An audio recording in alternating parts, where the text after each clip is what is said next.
Hello दोस्तों, आप सभी का स्वागत है अपने ही चैनल जीके माध्यिका पर। दोस्तों, जैसे कि आप लोग को मालूम है कि एसएसजीडी का 27 जनवरी के फर्स्ट शिफ्ट का एग्ज़ाम समाप्त हो गया है। तो दोस्तों, सभी एग्ज़ाम में पूछे गए क्वेश्चंस का आज इस वीडियो में एनालिसिस करेंगे और साथ ही दोस्तों सभी क्वेश्चंस के आंसर के साथ एक्स्ट्रा फैक्ट भी देखेंगे। तो दोस्तों, अगर आपके आगे की डेट में एसएसजीडी का एग्ज़ाम है तो आपके लिए ये वीडियो काफ़ी हेल्पफुल रहेगा। इसलिए दोस्तों वीडियो को लास्ट तक जरूर देखिएगा और चैनल पर नए हैं तो चैनल को जरूर सब्सक्राइब कर लीजिएगा। ठीक है, तो चलिए आज का वीडियो शुरू करते हैं। तो दोस्तों, पहला प्रश्न पूछा गया है कि उपाधियों का अंत किस अनुच्छेद में वर्णन है। तो उपाधियों का अंत जो है किस अनुच्छेद में वर्णन है, अनुच्छेद 18 में वर्णन है। अब दोस्तों बात कर लेते हैं कि विधि के समझ क्षमता का किस अनुच्छेद में वर्णन किया गया है। तो विधि के समझ क्षमता का अधिकार जो है अनुच्छेद 14 में वर्णन किया गया है। लोक नियोजन के विषय में अवसर की क्षमता का अधिकार जो है अनुच्छेद 16 में वर्णन किया गया है। अप्रियता का अंत अनुच्छेद 17 में वर्णन किया गया है। प्रेस की स्वतंत्रता का वर्णन अनुच्छेद 19 के ए में वर्णन किया गया है। प्राण एवं दैहिक स्वतंत्रता का संरक्षण का अधिकार अनुच्छेद 21 में वर्णन किया गया है। शिक्षा का अधिकार अनुच्छेद 21 के ए में वर्णन किया गया है। तो सभी फैक्ट को ध्यान रखिएगा। ठीक है, अगला प्रश्न देखते हैं। क्वेश्चन पूछा गया है कि पुष्कर सिंघामी किस पार्टी से संबंधित है। तो पुष्कर सिंघामी जो है किस पार्टी से संबंधित है, भारतीय जनता पार्टी से संबंधित है। अब दोस्तों बात कर लेते हैं कि उत्तराखंड के मुख्यमंत्री कौन है। तो उत्तराखंड के मुख्यमंत्री पुष्कर सिंघामी है। और उत्तराखंड की राज्यपाल की बात करें तो उत्तराखंड की राज्यपाल लेफ्टिनेंट जनरल गुरमीत सिंह है। ठीक है, तो सभी फैक्ट को ध्यान रखिएगा। अगला प्रश्न देखते हैं। क्वेश्चन पूछा गया है कि भारत के नियंत्रक एवं महालेखा परीक्षक किस अनुच्छेद से संबंधित है। तो भारत का नियंत्रक एवं महालेखा परीक्षक जो है किस अनुच्छेद से संबंधित है। तो अनुच्छेद 148 से 151 संबंधित है। ठीक है, अब दोस्तों बात कर लेते हैं कि भारत के महान्यायवादी किस अनुच्छेद से संबंधित है। तो अनुच्छेद 76 से संबंधित है। राज्य के महाधिवक्ता की बात करें तो राज्य की महाधिवक्ता जो है अनुच्छेद 165 से संबंधित है। भारत के संचित निधि किस अनुच्छेद से संबंधित है। तो भारत के संचित निधि अनुच्छेद 66 के 1 से संबंधित है। ठीक है, तो सभी फैक्ट को ध्यान रखेगा। अगला प्रश्न देखते हैं। क्वेश्चन पूछा गया है कि अरब सागर में कौन सी नदी गिरती है। अरब सागर में कौन सी नदी गिरती है। तो दोस्तों सिंधु नदी जो महत्वपूर्ण नदी अरब सागर में गिरती है। इसके अलावा भारत की नर्मदा एवं ताप्ती नदियां अरब सागर में गिरती है। तो आपका जो भी ऑप्शन में दिया होगा वो आंसर हो जाएगा। ठीक है, आगे देखते हैं।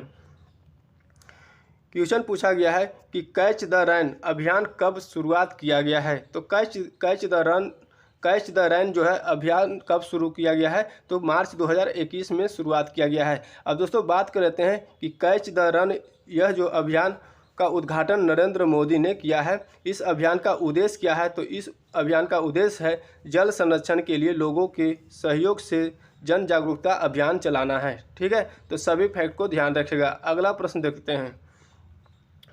क्वेश्चन पूछा गया है कि 2011 जनगणना के अनुसार भारत के कौन सा राज्य का जनसंख्या सबसे कम है। तो 2011 के जनगणना के अनुसार भारत के कौन सा राज्य जो है जनसंख्या का सबसे कम है। तो सिक्किम राज्य का जनसंख्या सबसे कम है। अब दोस्तों बात कर लेते हैं कि सबसे अधिक जनसंख्या वाला राज्य कौन है। तो उत्तर प्रदेश है। सबसे अधिक जनसंख्या घनत्व वाला राज्य कौन है। तो बिहार है। सबसे कम जनसंख्या घनत्व वाला राज्य कौन है।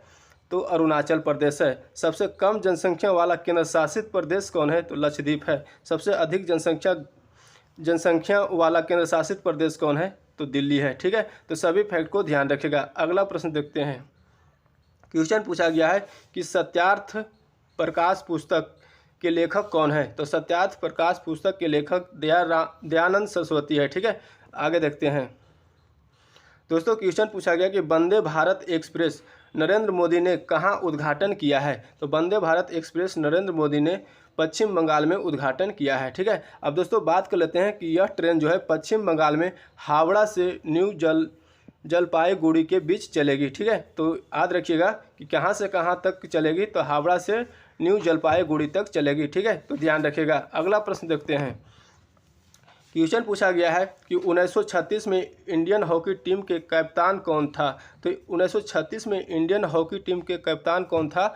ध्यानचंद था। ठीक है, अब दोस्तों बात कर लेते हैं कि वर्तमान में भारतीय पुरुष हॉकी टीम के कप्तान कौन है। तो वर्तमान में भारतीय पुरुष हॉकी टीम के कप्तान हरमनप्रीत सिंह है और महिला हॉकी टीम के कप्तान सविता पुनिया है। ठीक है, तो दोनों फैक्ट को ध्यान रखिएगा। आगे देखते हैं। क्वेश्चन पूछा गया है कि 7वीं पंचवर्षीय योजना का मुख्य उद्देश्य क्या था। तो 7वीं पंचवर्षीय योजना का मुख्य उद्देश्य क्या था। तो इसका मुख्य उद्देश्य सामाजिक न्याय के माध्यम से आर्थिक उत्पादकता बढ़ाने, खाद्यान्न उत्पादन और रोजगार पैदा करने के क्षेत्रों में विकास स्थापित करना था। ठीक है। अब दोस्तों बात कर लेते हैं कि 7वीं पंचवर्षीय योजना का कार्यकाल कब से कब तक रहा था। तो 7वीं पंचवर्षीय योजना का कार्यकाल 1985 से 1990 तक रहा था। ठीक है, तो ध्यान रखिएगा। अगला प्रश्न देखते हैं।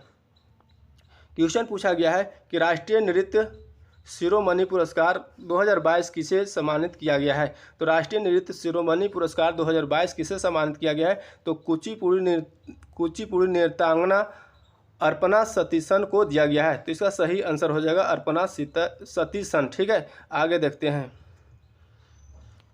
क्वेश्चन पूछा गया कि कौन सा कथक शास्त्रीय नृत्य से संबंधित नहीं है। तो कौन सा कथक शास्त्रीय नृत्य से संबंधित नहीं है। तो कथक शास्त्रीय नृत्य से संबंधित कौन कौन से है। तो बिरजू महाराज, लच्छू महाराज, सितारा देवी, गोपी कृष्ण, बिंदादनी महाराज, ये सभी दोस्तों कथक शास्त्रीय नृत्य से संबंधित है। तो इसके अलावा जो भी होगा ऑप्शन में आंसर हो जाएगा। ठीक है, अगला देखते हैं।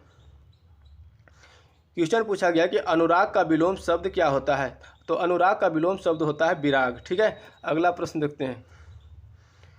क्वेश्चन पूछा गया कि किरण का परिवाचिक शब्द क्या होता है। तो किरण का परिवाचिक शब्द होता है मयूख, अंशु, रश्मि, मरीचि, प्रभा, गो। ये सभी जो दोस्तों किरण का परिवाचिक शब्द होता है। अगर आपसे क्वेश्चन पूछा जाएगा सूर्य का परिवाचिक शब्द क्या होता है। तो सूर्य का परिवाचिक शब्द होता है भास्कर, रवि, दिनकर, मरीचि, सूरज, आदित्य, भानु, प्रभाकर, ओसुमाली, दिवाकर। ये सभी दोस्तों सूर्य का परिवाचिक शब्द होता है। ठीक है, तो ध्यान रखेगा। अगला प्रश्न देखते हैं।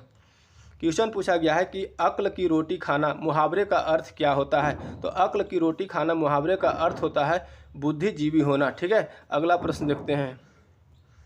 क्वेश्चन पूछा गया कि अंत भला तो सब भला मुहावरे का अर्थ क्या होता है। तो अंत भला तो सब भला मुहावरे का अर्थ होता है अंत ठीक हुआ तो सब ठीक है। ठीक है, तो ध्यान रखिएगा। अगला प्रश्न देखते हैं। क्वेश्चन पूछा गया है कि सुंदर का परिवाचिक शब्द क्या होता है। तो सुंदर का परिवाचिक शब्द क्या होता है।